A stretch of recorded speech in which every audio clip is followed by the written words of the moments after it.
What is up, guys, and welcome to today's episode of the New to the Game podcast. I am here with Chris. Chris, how are you doing? I'm doing great, man. How are you doing this morning? I am thriving. So, guys, today we're going to be talking about a topic that I love this topic, and it is going to be vision. You probably remember the last episode that we did where we talked a little bit more tactically about kind of the things that lead into vision and establishing your business, how to choose a business, what business industry maybe you should find yourself within. And this one is married together with it really nicely, but it's a little bit bigger picture.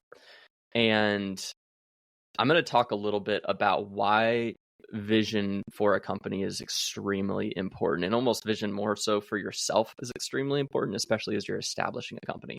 We'll talk a little bit about some of the kind of the key points in building the vision and things that you should really consider, but then also we're going to address a lot of the common mistakes that we've known or that we've experienced ourselves when trying to build a vision. So when talking about a vision, it is exactly as you might think it. It is like the big picture. It is the view of yourself or your company or where your position is in the future. Some people, you've probably heard stories of the people that are like super, super granular with it. And they go like, okay, I'm going to have this type of house. This is like the paint color of the house. And this is what the cabinets are going to look like, because they're really, really big into that like manifestation of all of that.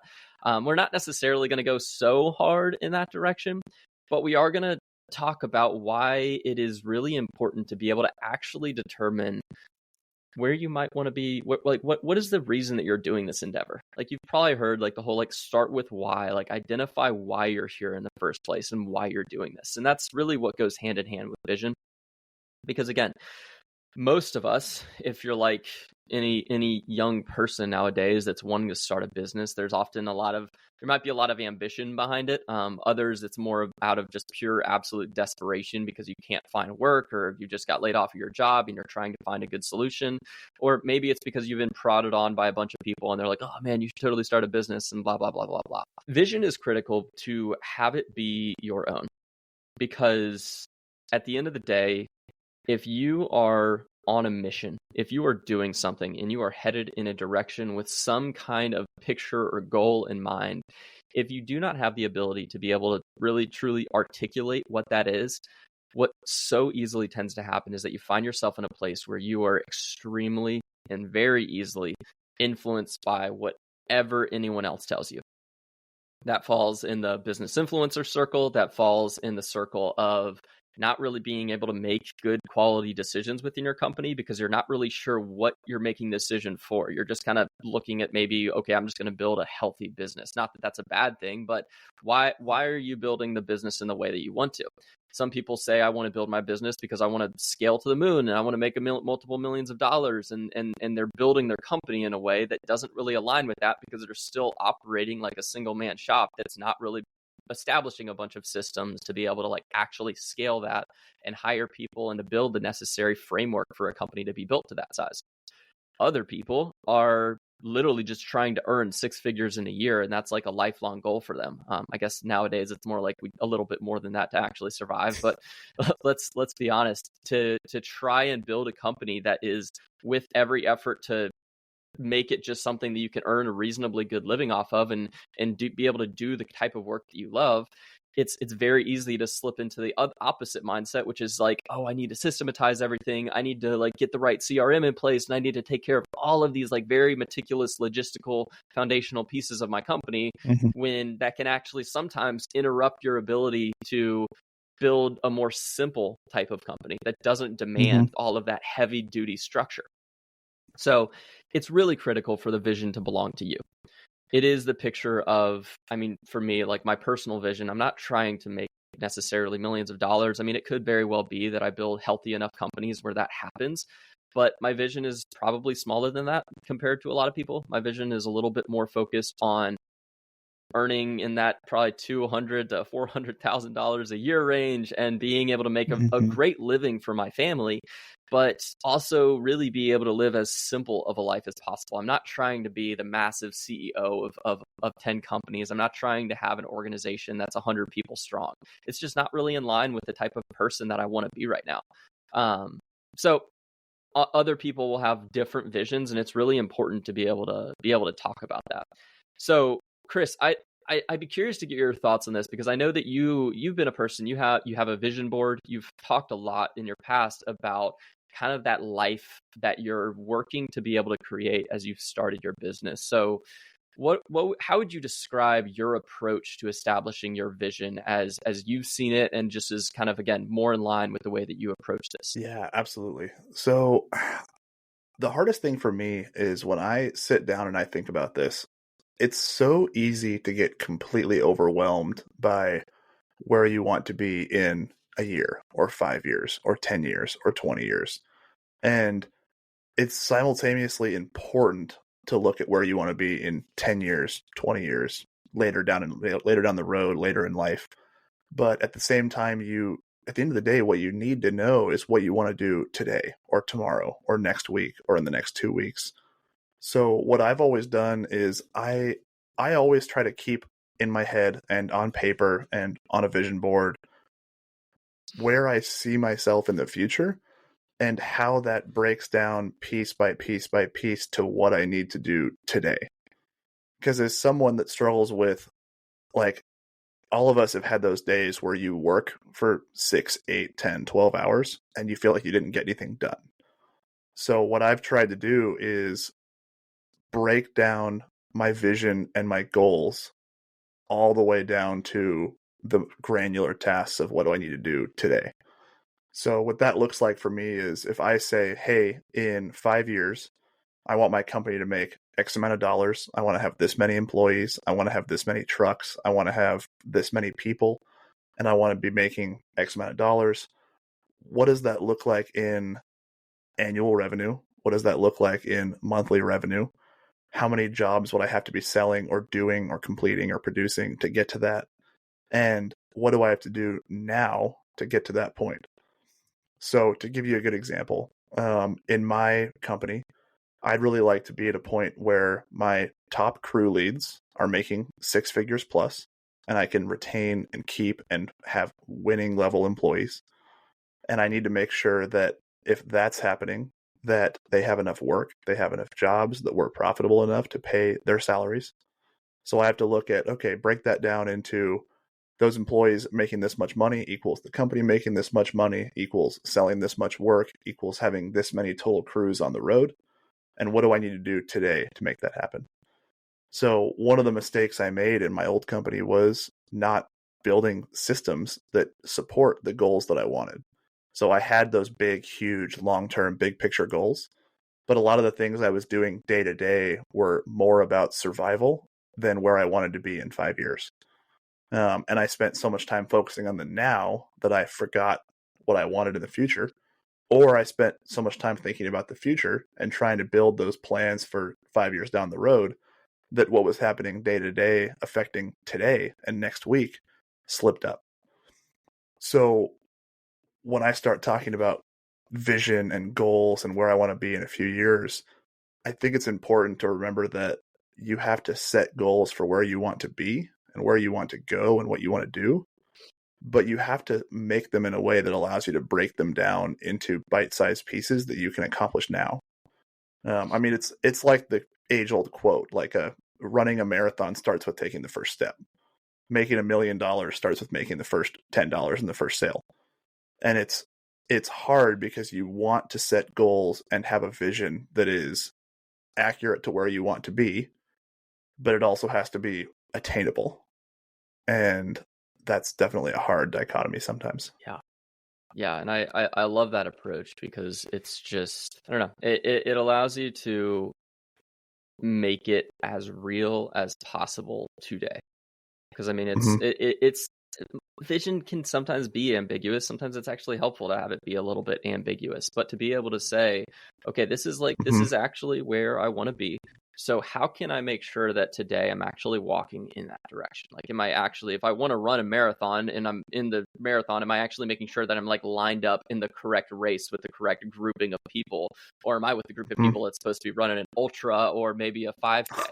And so like being able to make sure you're in that place is really critical, because I mean, you're trying to Yeah. build a company with like much bigger picture goals, then it will not, and I'm not going to say that in your early years of business it's going to like have a radical impact on the way that you approach building the Hmm. foundational building blocks of your company. I mean, we're all about that here, and it's not necessarily going to impact that so much, but it is going to impact. I mean, sometimes like how aggressive are you hoping to be in your growth of your business? Like if your vision is that, are you hoping for your vision to be attained in 5 years? Are you content with it being 10 years, or are you Hmm. really, really wanting to accelerate this process and be that guy that's been able to achieve it in 2 years?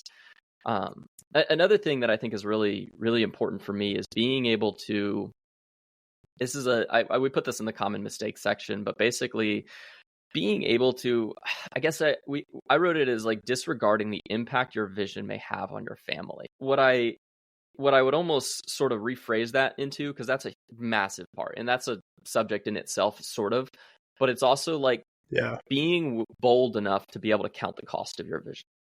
Like, what Hmm. is your vision going to take to be able to achieve? I think it's really easy to leave that ambiguous vision and to kind of just leave it far out there. But then when you start to, as Chris described, like, I mean, basically going from, okay, but let's say I have 10 big picture steps, maybe 10 years, maybe 10 quarters to be able to achieve this vision. What does quarter 10 look like? What does quarter 9 look like? What does quarter 8 look like? And then kind of working your way down from there. And it really impacts the way that you have those decisions made within your company. Um, Yeah. yeah, I see so much of that where people have the big vision, but they really haven't taken the time to try and actually think about what it's going to take out of them to be able to get there. And it leaves what's could be a maybe healthy vision, but because they approached it in a way without being mindful or thoughtful of how they got there in the first place, it leads to oftentimes a very distorted approach to how they should tactically step Hmm. into their business. Well, and I know one of the things you and I talked about when we were kind of formatting this episode and talking about the different things we wanted kind of to cover is there's so much content out there on the internet, online, in the entrepreneurship space of like, hey, you do XYZ, you'll make $3 million in 6 months, or you do this, this, and this, and your company will triple in size in 90 days, or just all these like catchy like money making ideas that like you were talking about, like making your vision your own. And I think there's two parts of that that are commonly forgotten, which is one, you have to set goals big enough that they scare you a little bit. Because if you set goals too low and you hit them, but you know you could have done more, that's going to mess with your head. But at the same time, if you Yeah, set them so big that they're realistically unattainable, that's also going to mess with your head. So you have to take a look at the possibilities, the data, the realism, or like how realistic your goals actually are, and set goals that are big and that scare you a little bit, and that your family kind of looks at you and they're like, man, are you serious? Are you sure? But that you actually have somewhat of a chance of making. Because if you set these goals that are so big that you can't get there realistically, then you're just going to spend a lot of time spinning your wheels and shooting for the moon and end up not making it. yeah, And then that second part that we were talking about is like, if you set goals that are super huge, how they impact your family, the people around you, the time that you have to set towards them, that's going to be huge too. I mean, if you want to make $10 million and you want to work 80 hours a week and you want to grow a company in the first 3 years to where you're making an absolute crap load of money, that's awesome. But if you have a wife, 3 kids, and a day job, and you're trying to do this as a side hustle, that might not be realistic. yeah, So you've got to look at your whole life, the picture of where you're at and what you want to do, and really kind of stop to consider what is a big enough goal that it really motivates you to get there, but is realistic enough based on data, based on your situation, based on where you're at, that you have a really good chance of actually getting there. So to like yeah, give you a number, like a good example, like if you look at your business numbers today and you say, hey, I can do 500,000 this year, But if I do this, and this, I can do 800 next year. Then setting the goal for 800 is uber realistic. Pushing it to 1 million and saying, hey, I'd really like to do 1 million next year is a goal that is reasonably attainable, but is a stretch. Like, you want to have a stretch goal of where like, man, if I could do this, that would be amazing. But it's also possible. If you look at that same number and you say, I want to do $3 million next year, it's probably not going to happen. And you're going to spend a lot of time being sad that you couldn't get to your goal because you set your goal so much higher than is realistic for your current situation, that you're going to end up frustrated. Yeah. And I mean, it just reminds me, I think about so much of the content that we've created already. And I feel like both you and I share this similar thought path, I guess, as far as it is a perspective that we both have experienced. We have been around hundreds. We actually have been around hundreds of people that have walked through these processes. And what we have seen is just this overwhelming tendency towards, I guess, a lack of self-awareness to where they actually are and what they actually could do. And it's not like, again, we just get lost in the hype. I mean, we really do. We get lost in the hype or we get lost in the fear. It's one or the other. The fear tells us that we can't achieve any of these things and that we should always, like, we shoot for the floor. And the hype tells us that we have to shoot for the stars. And it's just like, you don't have to like live by those influences. When you really start to be able to actually take the time, be self-aware enough, do an audit of your time, do an audit of your effort, like it really helps. And it makes a really big difference. I mean, everything that we've talked about, from KPIs, from marketing strategies, from the number of leads that you need to generate, to the closing ratio that you need to have, to the number of sales dollars that you need to have, you can very realistically deconstruct all of that information if you are able to originate it all from the big picture, the vision. So on a few key points that we highlighted here, is it scalable to the degree that you want? Now, this point is one that I would say you could get carried away with, or you could be super restricted by. Some businesses aren't like they're scalable. I never want to put a business in a box that's like, it's just not scalable. But again, if you're in a niche or you're in a smaller service realm or whatever it may be, it's possible that your business may not be as immediately scalable. It may not be the business that you can rapidly take from, I don't know, 0 to 5 or 7 million by year 5. Like, some businesses are going to take a little bit longer than that. And that's okay. But it's important to be able to just say, okay, is this actually scalable? If for whatever reason I get to a point in life where I have more availability, my family is growing, and I want to be able to make more money, or maybe I want to get to a place of more simplicity with my life. Like, is this business going to be able to get me there? And is my vision pliable enough, at least, for me to be able to say, okay, maybe it could scale if I decide that my vision may change, but it doesn't have to if I don't want it to. And I feel like that's a really, really important area. Yeah. So question for you about that, Ben. So like, when you talk about scalability, we had a whole episode on picking your service, and how important do you feel like it is when you're picking your service to determine this in advance? I mean, you and I both know that every service is not as scalable as another. Some businesses allow you to essentially get started and you can train somebody to replace you almost immediately, and some are not. I mean, obviously you have to have a certain amount of flexibility in this when you are growing over the years, but do you feel like the scalability of a company is a big enough factor that should almost affect how people choose and start what service they want to offer? Wouldn't feel overly restricted by it, because the service offering is, in my opinion, something that's pliable. Now, you could be like me and start a company with literally the only service that you can offer in the name of the company. But I know that, like, you can rebrand a company, you can pivot, you can change. So don't feel like you have to be married to one thing. But it's a helpful consideration. I think it's just about the self-awareness. Ask yourself the question, but don't put all your eggs in that basket necessarily either. Okay.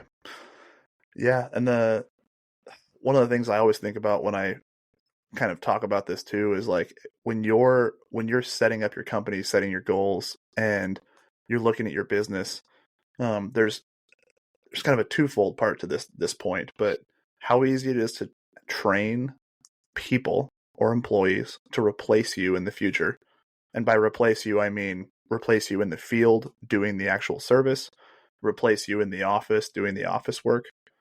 And what that ties into is our next point, which is, do you want a job that you own or a business? And what I mean by that, for those of you guys that have never heard that kind of terminology before, there's really two types of businesses out there. There are self-employed people and there are companies. And I feel like there's a really common thing that you and I see all the time where somebody's like, oh yeah, I have a business. And what they really have is a job that they own. And what that looks like is, I don't know, you're a drywall guy and you were working for a drywall company. You started off on your own and now you are a dude in a drywall van. You got a logo, you got a brand, and you're doing drywall jobs, but you don't have any employees.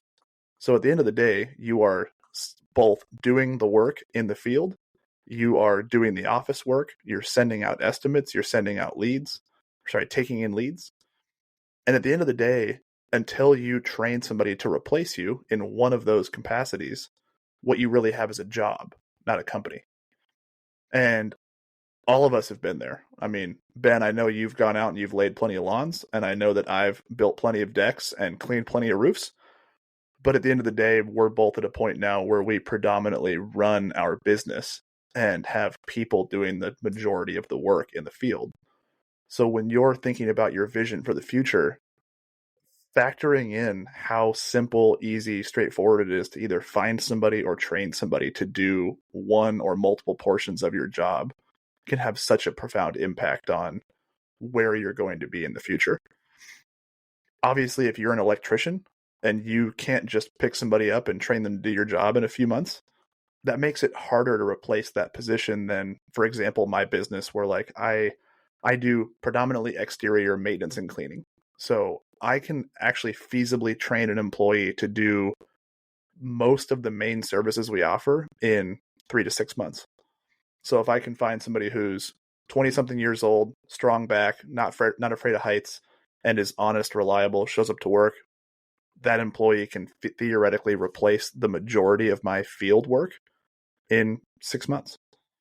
If you're an electrician, that might take 4 or 5 years. So that's something to consider too. When you're thinking about this though, Ben, how would you like explain this to somebody who has just started a company, they're doing all the work in the field, and they're trying to decide what capacity or what portion of their job they want to pass on to somebody else? Like, how would you suggest somebody think about this? I think it's obviously there's not one singular way to approach it, but it is helpful to start asking yourself the question of like, generally speaking, to be able to have your finger on the pulse of the company is a really helpful starting place. Now that can be your financials, that could be the KPIs that you have. Those are typically the more measurable things, but it also could be like interactions with customers or client experiences suffering. Are you losing a lot of sales for some reason? Or are you not being able to follow up with people rapidly enough and you're losing a lot of business as a result of it? That could be a factor that means you probably need to invest a little bit more time in the sales role, or maybe you need to invest a little bit more time on your branding and your marketing, and plan your week around that. Like, where are the pain points in your business, and start to figure out ways that you might be able to solve those, because you're not just a single contractor that's out there doing the work, and like you're not a laborer. There's more to that. You are a business owner, and there's responsibilities you have as a business owner to make sure that you are being a good steward of this business that you have. So yeah, I mean, look at the areas of your business that are probably struggling the most by lack of touch. So essentially, it's areas that are maybe getting neglected the most. Again, if you're out there and you're a laborer all day long every day, but then you're really stressed out because you have no work on your schedule, maybe it's time to go ahead and say, okay, I'm going to work in the field 4 days a week. And then I'm going to dedicate my Fridays to sales and follow-ups and being really diligent on building a more thorough sales process for myself. That's on like the very early stages. So And then as you grow and as you scale, I mean, like I could personally right now, I'm in a position where I look at my schedule and I see that I run 4 or 5 sales appointments a day, and it can often pull me out of the office, so much so that I don't have much great ability to kind of get into the zone, into the place that I need to be in to be able to do the CEO management stuff that I have to do. So pretty realistically, I need to either have a conversation about how can I automate or simplify some of the CEO stuff that I have to do, or how do I find someone to help me offload a little bit of my sales responsibilities or streamline that process a little bit further. So yeah, it's about having your finger on the pulse of the company and being able to make educated decisions based upon that, as far as where you need to be best fitting yourself into the role that needs it the most. Yeah. I think one thing I want to add to this as well is one of the important things to consider is what roles in your day-to-day as a business owner are easily delegatable and which ones aren't, and which ones are making the company more money, which ones aren't, which ones are more challenging and difficult to outsource and which ones aren't. It's one of the reasons why when we talked about KPIs, I know Ben mentioned like one of the simplest and easiest decisions you can make when you first start a company is hiring a bookkeeper.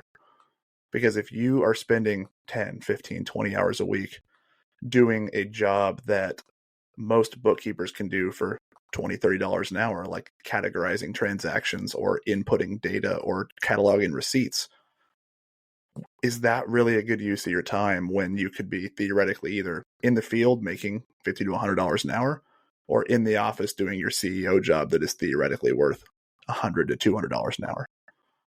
And every role in your company has a dollar amount. And when you're a new business owner and you're looking at this big picture and the long term of where you want to be, it's hard to do when you're wearing so many hats. But you have to remember that there are tasks that you do as a business owner that you could pay somebody $20 an hour to do.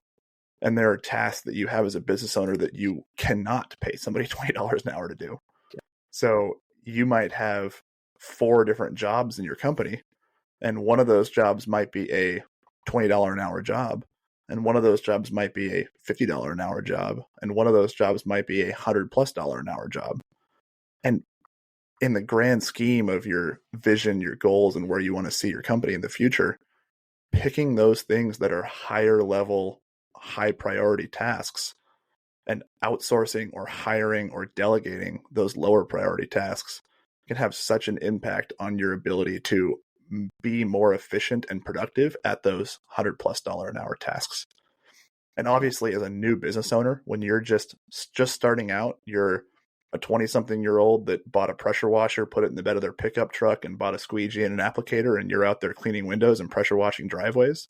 You're not making enough money to hire a $80,000 a year office manager to answer the phone when somebody calls 2 or 3 times a day. So obviously, there's some realisticness to this that has to be factored in. But when you get to the point where, like Ben's talking about, where Ben's got a CEO job and a sales job, and that sales job takes him out of the office so much, it's something to look at. Like, do you have enough revenue or time or ability or cost to hire a sales guy? It might be yes, it might be no.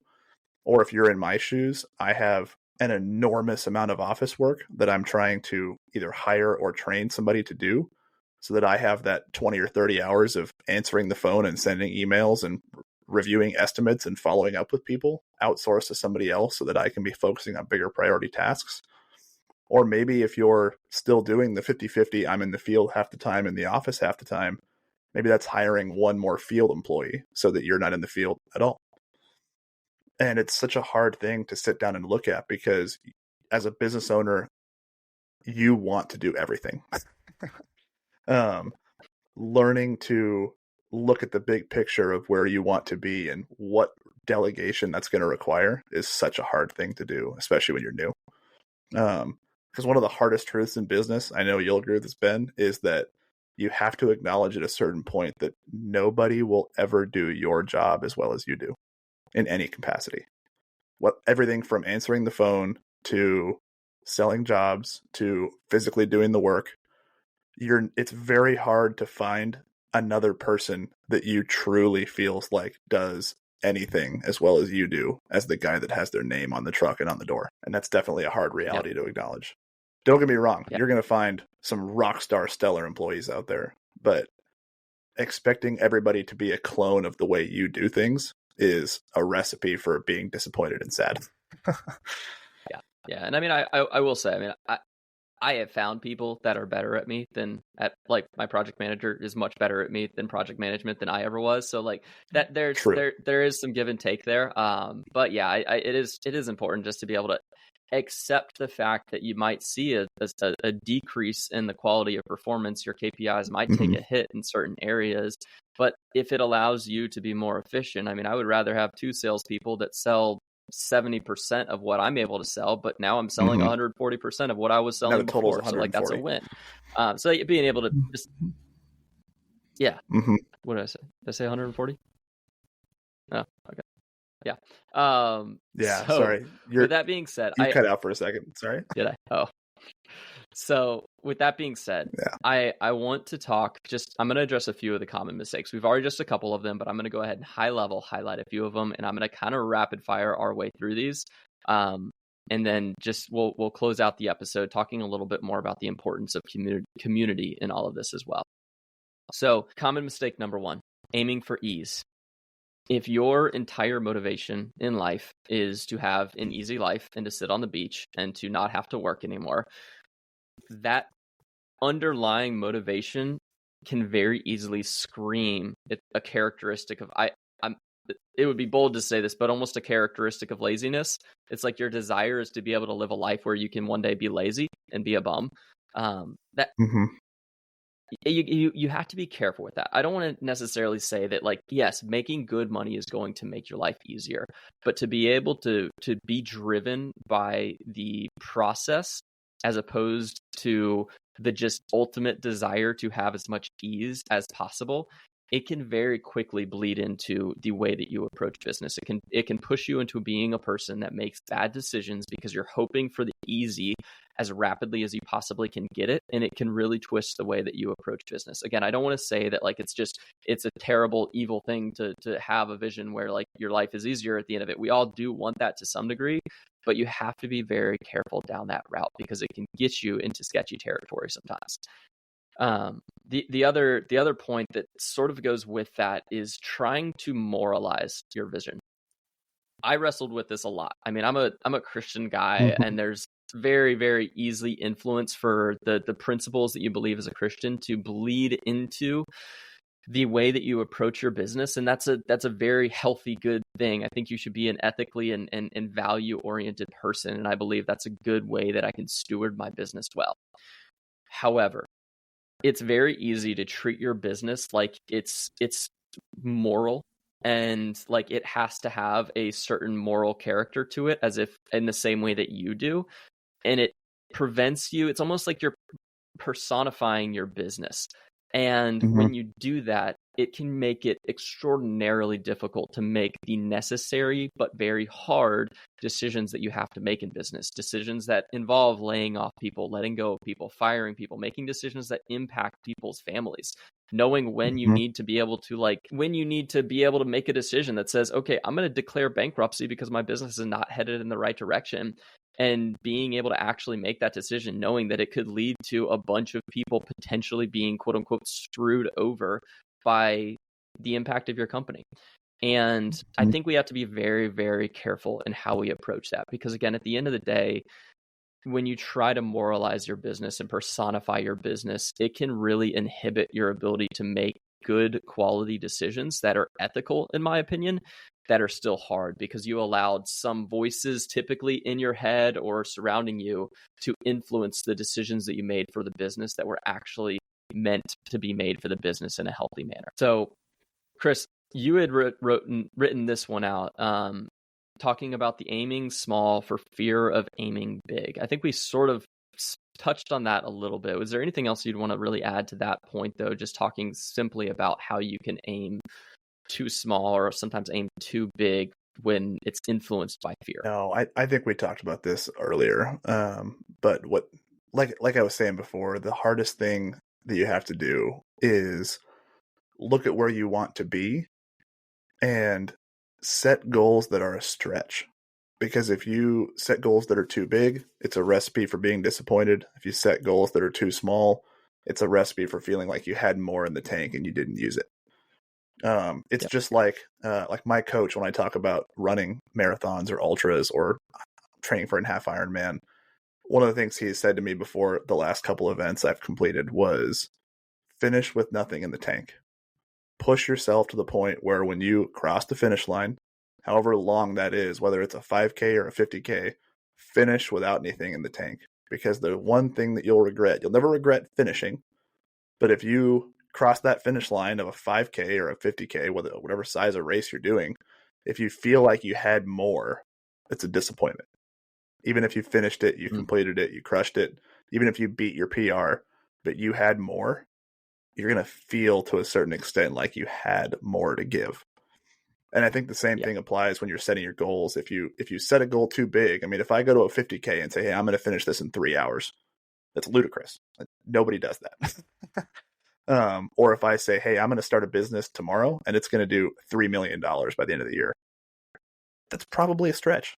I mean, don't get me wrong, there are companies that can do that. But in a home service company, saying I'm going to go from 0 to 3 million in 6 months is ludicrous for most companies. So take the time to set goals that are big and that make you a little bit nervous, put you on edge, but don't set them so small for fear of not completing them that you finish without feeling like you drained the tank and that you gave all you had and that you put the effort in that you wanted to. Yeah, that's good. The other two that we have here is we already sort of touched on disregard the impact your vision may have on your family. Be mindful you have people in your life that rely upon you. Don't create a vision where they're left in the dust. I don't want to say that, like, I mean, if it's your parents or your aunt and uncle, I'm not talking about that. I'm talking about the people that you are most responsible for. Don't leave them in the dust because they are relying upon you to be a present father, to be a present husband. Still be a good steward in those areas and don't neglect them. Overly specifying. This one, I don't want to say this is a bad thing, but I think it can lead you down a route of overanalyzing everything and you get that analysis paralysis where you really go too deep into your vision and every decision is like, okay, if this doesn't happen, you become very fear motivated because it's like, if I don't make this decision now, then that's not going to happen in this way and it has to be laid out perfectly.